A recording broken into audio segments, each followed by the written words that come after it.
Aceh, mungkinkah merdeka tanpa harus perang kembali? Di mana tentara Aceh hari ini?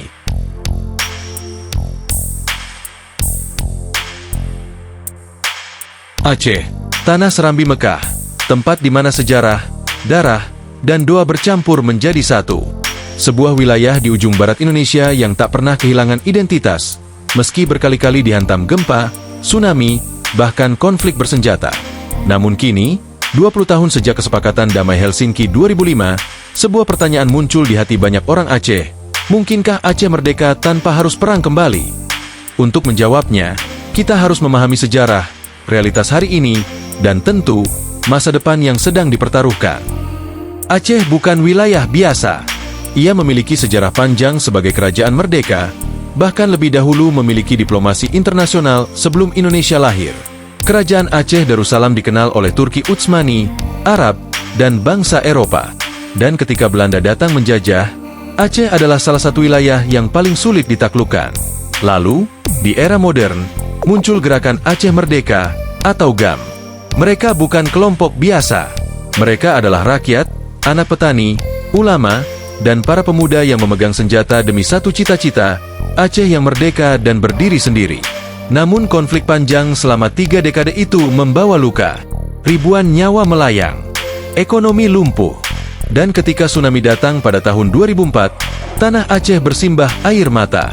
Bencana itu menjadi titik balik. Lahir kesepakatan damai di Helsinki. Senjata dikuburkan. Tapi, apakah mimpi merdeka juga ikut dikuburkan? Setelah damai, mantan kombatan GAM tak lagi menyandang senjata. Sebagian dari mereka masuk ke dalam politik lokal.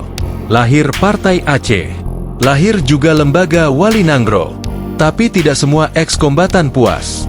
Banyak yang merasa dijanjikan, tapi dilupakan. Lalu pertanyaannya, di mana tentara Aceh hari ini?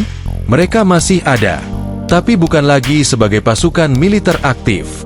Mereka kini bekerja sebagai petani, nelayan, sopir, bahkan pengusaha kecil. Namun, sebagian masih menjaga komunikasi. Masih ada barisan. Masih ada komando-komando tersembunyi. Mereka tak ingin perang, tapi mereka juga tidak ingin dilupakan. Jika Aceh diperlakukan adil, kata seorang mantan kombatan, kami tak perlu lagi bicara tentang merdeka. Tapi jika terus dipermainkan, maka kami akan ingat siapa kami dulu.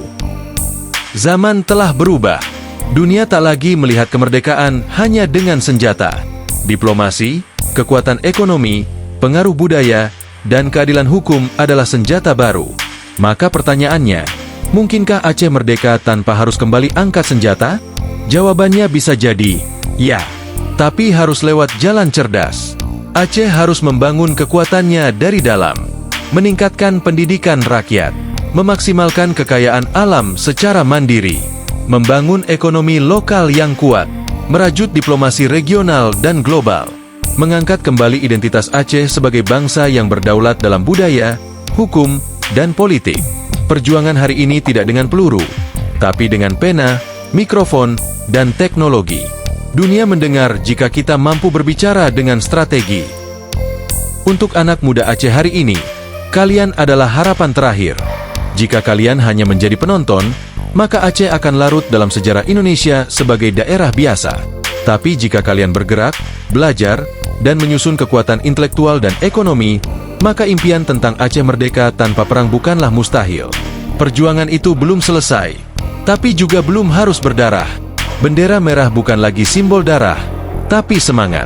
Dan bintang bulan bukan sekadar simbol di kain, tapi cahaya bagi masa depan Aceh. Jadi, apakah Aceh bisa merdeka tanpa perang? Bisa. Tapi hanya jika Aceh bersatu, cerdas, dan sabar dalam strategi.